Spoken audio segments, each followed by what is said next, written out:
ఆంధ్రప్రదేశ్ రాజధాని అమరావతి మీద వివాదాస్పదమైనటువంటి వ్యాఖ్యలు చేశారు సీనియర్ జర్నలిస్ట్ కృష్ణంరాజు. అమరావతి దేవతల రాజధాని కాదని అమరావతి వేశ్యల రాజధాని అంటూ వివాదాస్పదమైనటువంటి వ్యాఖ్యలు చేస్తూనే అమరావతిలో చాలామంది వేశ్యలు ఉన్నారని, అమరావతి ఇప్పుడు ఎయిడ్స్ పేషెంట్స్కి అడ్డాగా మారిందంటూ వివాదాస్పదమైనటువంటి వ్యాఖ్యలు చేసినటువంటి నేపథ్యంలో ఆయన వ్యాఖ్యల్ని ఎలా చూడాలనే దాని మీద మనం పూర్తి స్థాయిలో చర్చించుకునేటువంటి ప్రయత్నం చేద్దాం. ప్రస్తుతం మనతో పాటున్నారు ప్రముఖ సీనియర్ జర్నలిస్ట్ దుర్గాకుమార్ గారు. వారితో మాట్లాడదాం. సార్ నమస్తే అండి. నమస్తే కృష్ణ గారు, మన వుల్ఫ్ వీక్షకులకు కూడా. దుర్గాకుమార్ గారు, సీనియర్ జర్నలిస్ట్ అయినటువంటి కృష్ణంరాజు గారు ఆంధ్రప్రదేశ్ రాజధాని అయిన అమరావతి మీద వివాదాస్పదమైనటువంటి వ్యాఖ్యలు చేశారు. అమరావతి దేవతల రాజధాని కాదని వేశ్యల రాజధాని అంటూనే అమరావతిలో ఎయిడ్స్ పేషెంట్స్ ఎక్కువగా ఉన్నారు, వేశ్యలు ఎక్కువగా ఉన్నారు అంటూ ఆయన వ్యాఖ్యలు చేయడాన్ని ఎలా చూడాలి అంటే ఏం చెప్తారు? ఇప్పుడు నేను 5-6 ఎత్తున్నాను కృష్ణ గారు. నన్ను తీసుకెళ్ళి హిమాలయ పర్వతాల ముందు నుంచోబెడితే నేను హిమాలయ పర్వతాలు సమానంగానే ఉన్నాయి, నాకు అంతే కనపడుతుందంటే దానికి ఎవడేం సమాధానం చెబుతాడు?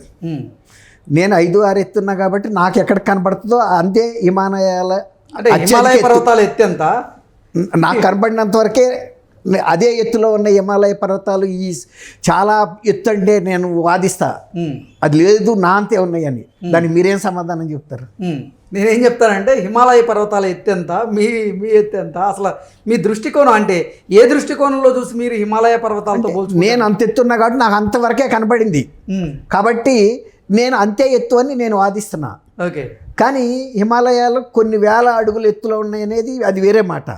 కానీ మూర్ఖపుగా నా ఎత్తుతో సమానంగా ఉన్నాయి అన్నప్పుడు ఇక ఎవరేం మాట్లాడటానికి లేదు అక్కడ. అది మూర్ఖత్వం అనుకుంటా. అంతే. అట్లాగే ఇప్పుడు ఆ సీనియర్ జర్నలిస్టు కృష్ణంరాజు గారు మాట్లాడింది ఇవాళ పరిస్థితుల్లో కాలమాన పరిస్థితులను బట్టి, అదే చంద్రబాబు నాయుడు గారు మాట్లాడింది సార్వజనికంగా గత చరిత్ర దానికి ఉంది. ఇవాళ ఇప్పుడు ఆయన మాట్లాడింది మొత్తం ఇండియాని ప్రపంచాన్ని కూడా ఆయన అవమానించినట్టే. అసలు ఎయిడ్స్ పేషెంట్ లేనిది ఎక్కడ? ప్రపంచవ్యాప్తంగా ఉన్నారు. ఇంకా ఇప్పుడు అది కేవలం ఇక్కడ ఇండియాలో జరిపిన సర్వేలోనే 2nd ప్లేస్లో అక్కడ ఆంధ్రప్రదేశ్ వచ్చింది. అది అమరావతి రాలేదు, మొత్తం ఆంధ్రప్రదేశ్ అంతా ఉంది. ఒక అమరావతికి ఆపాదించడం ఏంటి? అట్లాంటి దేశ రాజధాని కూడా వేసే వాటికలోనే ఉందని చెప్పాలి. ఎందుకంటే మహారాష్ట్ర కన్నా ఢిల్లీలో ఎక్కువ మంది ఉన్నారు, ఆ తర్వాత మహారాష్ట్రలో ఉన్నారు, అట్లా తర్వాత మధ్యప్రదేశ్ అనుకుంటాను, ఫస్ట్ కర్ణాటక ఉంది.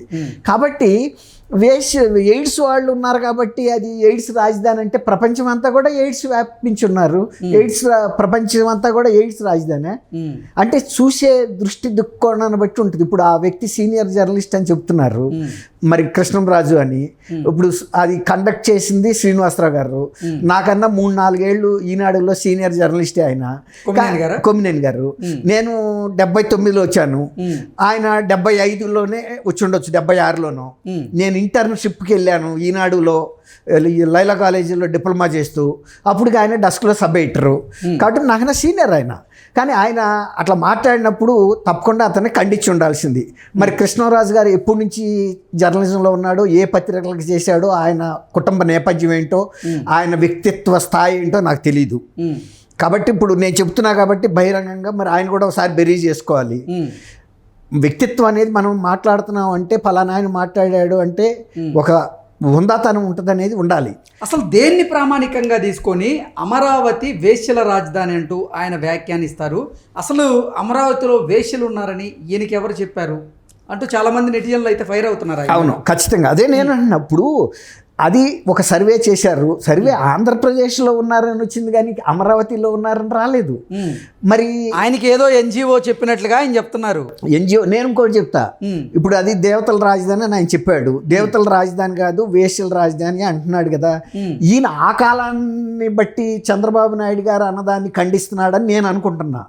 అప్పటికి కూడా అది దేవతల రాజధాని కాదు, ఈయనకేమన్నా గత జన్మ స్మృతులు గుర్తొస్తున్నాయా, ఈయన కూడా గత జన్మలో అమరావతిలో ఉన్నాడా, ఆ వీధుల్లో ఈయన కూడా ఒక కుటుంబంగా ఉన్నారా, వీళ్ళు ఆ వృత్తిని ఏమన్నా ఆ రోజుల్లోనూ కూడా నిర్వహించారా, అంత అథెంటిక్గా చెప్పగలుగుతున్నాడు అంటే బహుశా ఇప్పుడు జగన్మోహన్ రెడ్డి గారు కనుక వాళ్ళ తండ్రితో నేను రాత్రిపూట ఆత్మతో మాట్లాడుతున్నాను అని చెప్తున్నాడు. దాన్ని ఎవరు కూడా ఖండించలేరు, ప్రశ్నించలేరు. సార్, అసలు భారతదేశ చరిత్రలో ఆంధ్రప్రదేశ్ రాజధాని అయినటువంటి అమరావతికి ఒక పేజీ లిఖించబడింది. ఒక పేజీ కాదు, కొన్ని వందల పేజీలు ఉన్నాయి, అది వేరే మాట. అలాంటిది అమరావతి మీద ఈయన వివాదాస్పదమైనటువంటి వ్యాఖ్యలు చేయడాన్ని ఎలా చూడాలంట? అదే అన్న, ఇప్పుడు ఆయన చంద్రబాబు నాయుడు గారు మాట్లాడింది గతంలో దేవతల రాజధాని అని మాట్లాడాడు. అది దేవతల రాజధాని కాదు, అది వేషల రాజధాని అని ఈయన చెప్తున్నాడు. మనం ఈయనతో విభేదించట్లేదు, విభేదించకూడదు కూడా. ఎందుకంటే ఏదో ఒక ఆధారం లేకుండా ఆయన చెప్పుంటాడని నేను కూడా అనుకోవట్లేదు. బహుశా ఈయనకి గత జన్మ స్మృతులు ఏమైనా గుర్తు వస్తున్నాయా, కొంతమంది గుర్తు వస్తాయి అని చెప్తారు. అసలు రాజధాని మీద అక్కసు అట్లా కూడా ఎందుకు అనుకోవాలి? అక్కసు ఒకటి వెళ్ళగెక్కితే ఆ రాజధాని ఆగదు, ఎవరికెక్కినా ఆగదు. ఇప్పుడు అరిచేతిని అడ్డు పెట్టి సూర్యకాంతిని ఆపలేడు ఎవడో. ఎగ్జాక్ట్లీ అంతే కదా. కుక్కలు మురిగిని అని ఏనుగు పారిపోదు, అది ఏ స్థాయిలో నడవాలో ఆ స్థాయిలో నడుచుకుంటూ వెళ్ళిపోతుంది. అవును, ఇది మామూలుగా లోక తీరు. ఇప్పుడు నేను ఆయన్ని తప్పు పట్టట్లేదు. బహుశా ఆయనకి ఏమన్నా గత స్మృతులు గుర్తు వస్తున్నాయా? అప్పుడు మనకి తెలీదు. దేవతల రాజధానిలో కూడా ఇప్పుడు ఇంద్రుడి దగ్గర కూడా రంభ, ఊర్వశి, తిలోత్తమ అనే వేశ్యలు ఉన్నారు. వాళ్ళు రాజ అతిథులు వచ్చినప్పుడు వాళ్ళకి పడక సుఖం ఇస్తారని మనం విన్నాం. పూర్వకాలం నుంచి కూడా ఈ వృత్తి ఉండవచ్చు. దేవతల టైంలో కూడా దేవతలు కూడా మనుషులే, వాళ్ళు మనకన్నా భోగాలు అనిపించారు. మంచి అది సోమపానం అవి తాగారు, అలాగే మంచి సురాపానం తాగారు. అలాగే వాళ్ళు రంభ, ఊర్వశి లాంటి అందగత్తుల్ని పొందారు, ఆస్వాదించారు. అందుకని ఆ రోజుల్లో కూడా ఉందని మనకి చరిత్ర కూడా చెబుతుంది కదా. ఇప్పుడు దేవతల రాజధానిలో కూడా దేవతలకు అతిథులు వచ్చినప్పుడు ఆ అంతఃపురంలో ఇట్లాంటి వాళ్ళు ఉండొచ్చు, ఆ వృత్తి వాళ్ళు. తప్పేం లేదు. మనుషులు అందరూ ఆ రోజైనా ఈ రోజైనా, ఆ రోజుల్లో వాళ్ళేం పట్టు పంచులు అలాంటివి కట్టుకుని ఉంటారు, మనం ప్యాంట్లు వేసుకుంటున్నాం. ఇప్పుడు ఈ సీనియర్ జర్నలిస్ట్ అని చెప్తున్న వ్యక్తి ఆ రోజుల్ని ఖండిస్తున్నాడా, ఇవాళ వాస్తవాలు చెబుతున్నాడు నాకు తెలీదు. చంద్రబాబు నాయుడు గారు చెప్పింది దేవతల రాజధాని అని గత చరిత్ర. ఈయన అది దేవతల రాజధాని కాదు, వేశ్యల రాజధాని అంటున్నాడు. అంటే అప్పుడుదే ఖండిస్తున్నాడు ఆయన. అప్పుడు కూడా వేశ్య వాటికలు అక్కడ ఉన్నాయి అని ఆయనకి ఎట్లా తెలుసు? మనకైతే తెలీదు. ఆయనకి గత జన్మలో అక్కడ అమరావతి ప్రాంతంలో వాళ్ళ కుటుంబం కూడా ఉండొచ్చు.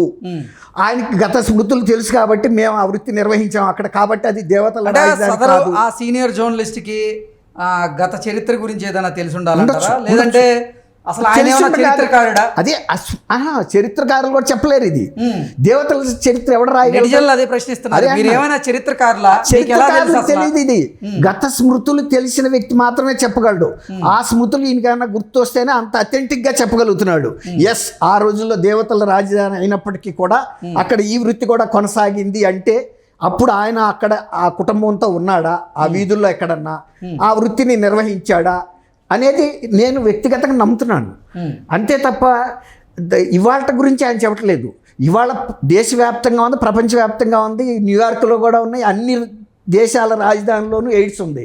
కాబట్టి వేశ్యావాటికలని ఒక అమరావతిని ఎందుకు చెబుతాడు అతను? హైదరాబాద్లో కూడా ఉన్నాయి, హైదరాబాద్లో విపరీతంగా ఉన్నాయి, ప్రతి కలకటాలో ఉన్నాయి, బాంబేలో ఉన్నాయి, ఎక్కడ ఢిల్లీలో ఉన్నాయి, ఎక్కడ లేదు. ఇంకా ఈ పల్లెటూరులు అక్కడక్కడ స్కాటర్డ్గా ఉంది అమరావతి. అక్కడ ఇంకా అతను ఆ మాట మాట్లాడుతున్నా అంటే ఇంకా అక్కడికి ఆయనకి తెలియదేమో. పల్లి వాతావరణం వెళ్ళి విరుస్తుంది, ప్రతి ఇంట్లో పక్కాడు ఏం చేస్తున్నాడో కూడా అక్కడ తెలుస్తుంది. ఇప్పటికే చిన్న చిన్న గ్రామాలుగానే ఉన్నాయి, ఇంకా రేపు భవిష్యత్తులో నేను చెప్పలేను. అది ఒక పెద్ద మెగా సిటీ అయిపోయినప్పుడు ఎక్కడ ఏం జరుగుతుందో తెలియని పరిస్థితి. ఇవాళైతే ఆ పరిస్థితి లేదు. మరి అతను విజయవాడ ప్రాంతం వ్యక్తా కాదా నాకు తెలియదు. నేనైతే విజయవాడలో 74 నుంచి 79 వరకు ఇంటర్, డిగ్రీ కూడా లైలా కాలేజ్లో చదివాను. తర్వాత నేను అక్కడ ఉద్యోగం చేశాను, జ్యోతిలో చేశాను, ఉదయంలో చేశాను. అక్కడ సామాజిక స్థితిగతులు తెలుసు. విజయవాడలో ప్రాస్టిట్యూషన్ అనేది రామా టాకీస్ ఏరియాలో బాగా జరుగుతుందని తెలుసు. అట్లాగే గుంటూరులో కూడా కొన్ని ఉండొచ్చు. కానీ ఈయన అమరావతికి కొత్తగా వస్తున్న ఊళ్ళల్లోనే ఉందని చెబుతున్నాడంటే మరి ఇక ఆయన ఇప్పుడుదైతే నేను అనుకోవటం లేదు. ఆ దేవతల రాజధాని అని చంద్రబాబు నాయుడు గారు చెప్పిన దాన్ని అతను అంత అథెంటిక్గా ఖండిస్తున్నాడు అంటే బహుశా నేను అనుకోవటం ఆయనకి గత స్మృతులు గతంలో అక్కడిక్కడ ఆ టైంలో ఆయన పుట్టి ఉండి అక్కడ జీవించి ఉంటేనే చెప్పగలుగుతారు తప్ప చరిత్రకారులు అది 2, 3, 4 శతాబ్దాల్లో శాతవాహనులకి రాజధానిగా ఉంది. బుద్ధుడు అక్కడి నుంచి తన ప్రబోధాలు చేశాడు. బుద్ధ స్తూపం ఉంది. తర్వాత శాతవాహనులు పరిపాలించారు, ఇక్ష్వాకులు పల్లవులు పరిపాలించారు. ఇంకా ఇలా 4-5 విజయనగరం కూడా ఆఖరి డైనాసిటీ, దాన్ని రాజధానిగా పెట్టుకుని పరిపాలించారు. ఇప్పుడుది కాదు ఆయన చెబుతుంది. దేవతల టైంలో కూడా రాజధాని అన్న చంద్రబాబు నాయుడు గారు చెప్పిన దాన్ని ఆయన ఖండిస్తున్నాడు. అప్పుడు కూడా దేవతల రాజధాని కాదు, అక్కడ వ్యభిచారం జరిగింది అని. దాన్ని మనం ఆయన చెప్పిన దాన్ని నేనైతే వ్యక్తిగతంగా ఖండించట్లేదు. ఆయనకి గత స్మృతుల్లో ఏదో ఒక గుర్తుండబట్టికే చెబుతున్నాడు, దాన్ని బేస్ చేసుకున్నాను అనుకుంటున్నాను. ఓకే ఓకే అండి, thank you so much. Thank you Krishna గారు, మన వీక్షకులు.